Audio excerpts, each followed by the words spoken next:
The simmering tensions between Washington and Ottawa erupted once again when U.S. President Donald Trump took to his social media platform, Truth Social, to unleash a new wave of economic retaliation.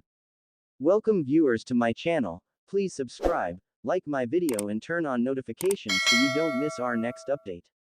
In a fiery post on Saturday afternoon, Trump declared that he would be raising the tariff on Canada by an additional 10%, citing what he described as a fraudulent advertisement aired by the Ontario government.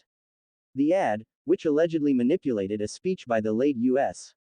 President Ronald Reagan, became the latest flashpoint in an already fragile trade relationship between the two neighboring nations. Canada was caught, red-handed, putting up a fraudulent advertisement on Ronald Reagan's speech on tariffs, Trump wrote in all caps, his characteristic tone of outrage echoing through the post. Their advertisement was to be taken down immediately, but they let it run last night during the World Series, knowing it was a fraud. His comments instantly set off alarm bells in both Ottawa and Queen's Park, but the details of his proposed tariff hike remain murky. It is still unclear which specific tariffs Trump intends to raise or how soon they would take effect. As of Saturday evening, the White House, the Canadian Prime Minister's office, and Ontario Premier Doug Ford's office had all declined to clarify the scope or target of Trump's new trade measure. Flavio Volpe, president of the Automotive Parts Manufacturers Association and a key member of the Prime Minister's Council on Canada-US Relations, took to social media to express disbelief. To be clear, a TV commercial is about to cost American consumers about $50 billion because Trump's mad, he wrote, highlighting the potentially enormous ripple effect on North American supply chains. The controversy began with an Ontario government advertisement aired in the United States, which borrowed excerpts from one of Ronald Reagan's historic speeches to promote an anti-tariff message. The ad appeared designed to remind American audiences of Reagan's commitment to free trade, but according to Trump, the spot was deceptive and a fraudulent manipulation of Reagan's legacy. On Thursday night, Trump had already threatened to terminate all trade discussions with Canada over the commercial, calling it fake and disgraceful. He continued his attacks in Saturday's post, insisting that Reagan loved tariffs for national security purposes and the economy, a claim that runs counter to Reagan's well-documented support for free trade. Adding fuel to the fire, the Ronald Reagan Presidential Foundation and Institute publicly criticized the Ontario government, asserting that it did not seek nor receive permission to use or edit the late president's remarks. This statement further legitimized Trump's outrage and gave his administration ammunition to frame the ad as an act of deception. Derek Burney, former chief of staff to Prime Minister Brian Mulroney, reflected on the irony of the situation in an interview with CBC's The House. The thing that drove it home was the commitment from the president and the prime minister.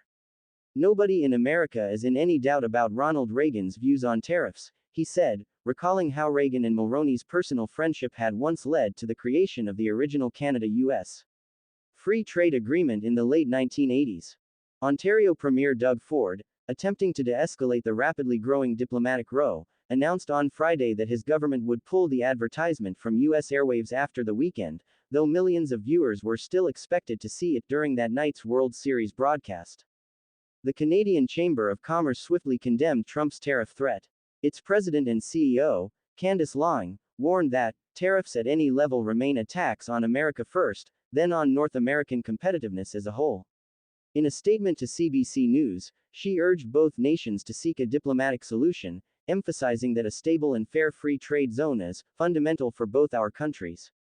The timing of Trump's announcement could hardly be more delicate. The U.S. Supreme Court is set to hear arguments in November regarding Trump's previous tariffs on Canada and Mexico, which were challenged as unconstitutional by the U.S. Federal Court of Appeals. Trump's administration has appealed the decision, and the case has been described by him as the most important case ever. In his latest post, Trump claimed that the Ontario ad was not merely offensive but a strategic ploy designed to sway public opinion ahead of the Supreme Court hearing. He alleged that Canada was hoping the justices would come to their rescue by striking down the existing tariffs that Trump has branded his Liberation Day measures, supposedly aimed at punishing foreign nations for issues ranging from fentanyl trafficking to illegal immigration. The shadow of a trade war in Asia. As the diplomatic storm raged, Canadian Prime Minister Mark Carney was thousands of miles away in Kuala Lumpur, attending the ASEAN summit in a bid to deepen Canada's economic ties with Southeast Asia.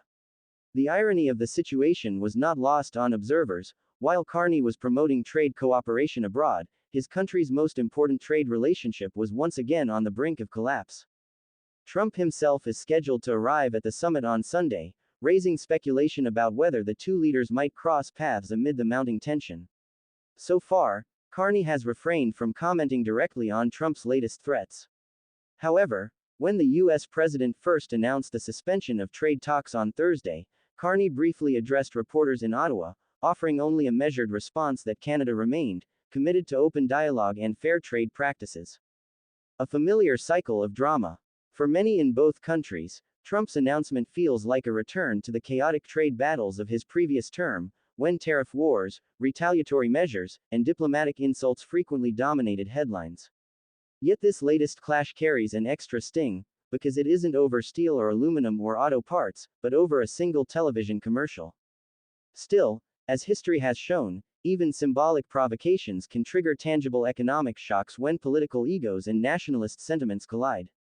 With tens of billions of dollars in trade now hanging in the balance, and with a high-stakes Supreme Court decision looming, the fate of Canada-US economic relations once again rests on a knife's edge. And as the world watches, a question echoes from both sides of the border: can diplomacy prevail over political theater, or are we witnessing the opening act of another trade war? While the initial shock of President Trump's announcement dominated headlines, the reality of its consequences began to settle into every corner of North American life. Economists, trade experts, and political analysts scrambled to calculate what a 10% increase in tariffs might mean for Canadian exports, American consumers, and the already fragile global supply chains. From the automotive industry to agriculture, the threat of punitive tariffs cast a shadow over months, and even years, of carefully negotiated agreements and investment strategies. The uncertainty alone became a source of anxiety, as businesses attempted to forecast demand, adjust pricing, and protect their bottom lines from the unpredictable whims of politics. Automakers and parts suppliers were among the first to voice concern. Canada's automotive sector relies heavily on cross-border supply chains, with parts and finished vehicles crossing the US-Canada border multiple times before reaching their final destinations. Any sudden increase in tariffs would inflate costs immediately, impacting American dealerships and ultimately the consumer. Analysts estimated that the ripple effects could reach tens of billions of dollars, with truckloads of components delayed, contracts renegotiated, and manufacturing schedules disrupted. For companies already grappling with inflation and labor shortages, the threat of sudden tariffs added another layer of risk. Beyond the economic consequences, the political implications were equally intense. Trump's framing of the advertisement as a personal affront to his interpretation of Ronald Reagan's legacy injected a highly symbolic element into the dispute. Political strategists noted that the president was speaking not just to Canada but to his domestic base, casting the story as a defense of American honor and national pride.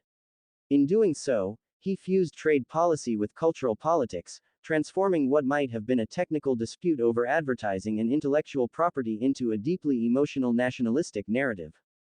Meanwhile, Canadian officials and business leaders faced the challenge of responding without escalating tensions further. Doug Ford's decision to pull the advertisement after the weekend represented an attempt to de-escalate the confrontation, but millions of Americans had already seen it during the World Series, and social media ensured that the message would continue to circulate long after the broadcast ended. The Ontario government defended the ad's intent, framing it as a promotion of free trade and an effort to educate the American public about the economic consequences of tariffs. Yet defending free trade in the midst of Trump's furious rhetoric was a delicate balancing act. Any perceived weakness risked emboldening further economic retaliation. On a broader level, the dispute highlighted the increasingly complex role of media and messaging in international relations. A single television ad had, in a matter of days, escalated into a diplomatic incident involving the White House, Canadian federal officials, provincial leaders, and even the Ronald Reagan Presidential Foundation. The episode underscored how, in the modern age, communications, once considered peripheral to policy, have become central instruments of power and influence, capable of sparking economic and political upheaval with the click